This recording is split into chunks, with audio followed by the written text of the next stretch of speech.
20 বছর চাল এইটা গাছ আর এটা নষ্ট হয়েছে না। হ্যাঁ।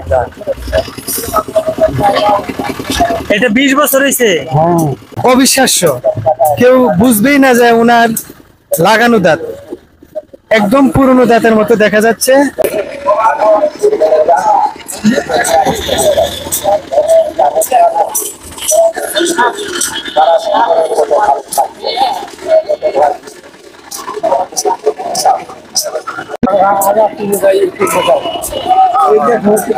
একটু হাতে নিন, একটু হাতে নিন, একটু হাতে নিন।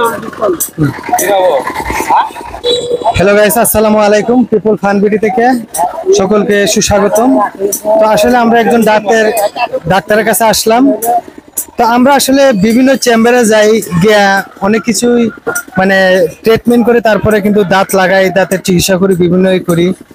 তো আসলে সামান্য ফুটপাতে হলেও কিন্তু ওনারাও যে ভালো চিকিৎসা করতে পারে বা ভালোভাবে মজবুতভাবে দাঁত লাগাইতে পারে, এটা কিন্তু আমরা যারা না আসি তারা কিন্তু আসলে জানি না, বুঝেও না।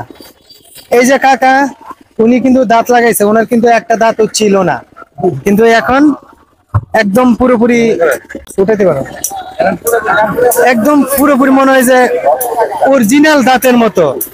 অবিশ্বাস্য, কেউ বুঝবেই না যে ওনার লাগানো দাঁত একদম পুরনো দাঁতের মতো দেখা যাচ্ছে। আচ্ছা ডাক্তার সাহেব, ওনার কি আগে দাঁত ছিল? না, একটা ছিল না। আগে একটাও ছিল না। কাকা, আগে কি দাঁত ছিল আপনার? না, তো এখন যে দাঁত লাগাইলেন, আপনার কি মানে এখন যে অনুভূতিটা আগের মতো কি লাগে? গাছ রাখতে গিয়ে আর লাগবে না। আগের মতো লাগবে না, কিন্তু তারপরেও নিজের একটা ভালো লাগার জন্য, এটা কিন্তু ভালো লাগার জন্য। একটু মানানসই দিক দিয়ে একটু দেখতে শুনতে একটু কাছাকাছি কইতে তার জন্য একটু মানে তো এখন আপনি কয়টা দাঁত লাগাইলেন? 14টা। 14টা। 14টা দাঁত লাগাইতে আপনার কত টাকা খরচ গেছে? খরচ হলো 2000, 3000, 2500, 3000, 3000ই দিলো। এই তো। কিন্তু আপনি যদি একটা ফার্মেসিতে যাইতেন তাহলে কত টাকা লাগতো মিনিমাম? হলো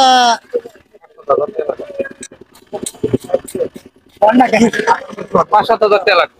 মানে আপনি যদি একটা ফার্মেসিতে যাইতেন, বড় ক্লিনিকে, হ্যাঁ, তখন যদি দাঁত লাগাইতেন 14টা, 14টা দাঁত লাগাইতে আপনার কত টাকা লাগতো মিনিমাম? ওই তো, হ্যাঁ, 14,000, 14,000। এরকম লাগতো। আচ্ছা, আপনি যে দাঁত লাগাইছেন এর আগেও কি লাগাইছিলেন নাকি আজকে প্রথম? এই 20 বছর চাল এইটা গাছ আর এটা নষ্ট হয়েছে না। হ্যাঁ। এটা 20 বছর হয়েছে। ও, এটা তখন কোন জায়গায় লাগাইছিলেন? কোনাবাড়ি। কোনাবাড়ি। এরকম ফুটপাতে থেকে? না থাকো ই আছে, বাসা আছে। ও আচ্ছা, বাসা থেকে। বাসায় ফুটপাতে বইতো সখীপুর বাজারে। আচ্ছা সুলতান ভাই, উনি যে আপনাকে সেবাটা দিল, এটা কিরকম লাগলো আপনার কাছে? সুবিধা ভালোই লাগে জানি। যাক, আলহামদুলিল্লাহ। তো আসলে আমরা এখন আমাদের যে ডাক্তার, ওনার লোকেশনটা দেবো। ওনার লোকেশনটা হচ্ছে ভাওয়াল, মির্জাপুর, গাজীপুর। তো মির্জাপুর বাজারে আমরা অবস্থান করছি, আর ওনার ব্যক্তিগত ফার্মেসি মির্জাপুরেই। তো ওনার ফার্মেসি নাম হচ্ছে লাবণ্য ফার্মেসি ডেন্টাল এন্ড। তো ডাক্তার নিরঞ্জন চন্দ্র সরকার। তো পাশাপাশি সুলতান ভাই, উনি একজন বিজ্ঞ ডাক্তার। তো আপনারা দাঁতের যে কোনো সমস্যার কারণে যদি যোগাযোগ করেন, তাহলে আমরা স্ক্রিনে নাম্বার দিয়ে দিব। আপনারা ভাইয়ের সাথে যোগাযোগ করে অবশ্যই আপনারা দাঁতের সেবা নেওয়ার জন্য আসবেন। আমি যে লোকেশনটা দিয়েছি এবং স্ক্রিনে যে নাম্বারটা দিয়েছি, এই নাম্বার লোকেশন অনুযায়ী আপনারা চলে আসবেন। তো আমাদের ডাক্তার খুবই ভালো চিকিৎসা করে, ভালো সেবা দেয়। অল্প মূল্যে আপনারা দাঁত লাগাইতে পারবেন, দাঁতের বিভিন্ন সমস্যার জন্য সমাধান নিতে পারবেন। তো ধন্যবাদ সবাইকে, এবং আপনারা ভালো করে আমাদের এই ভিডিওগুলো শেয়ার দিবেন, লাইক কমেন্ট করবেন, এবং অবশ্যই আপনারা এই ডাক্তারের কাছে আসবেন। ধন্যবাদ সবাইকে।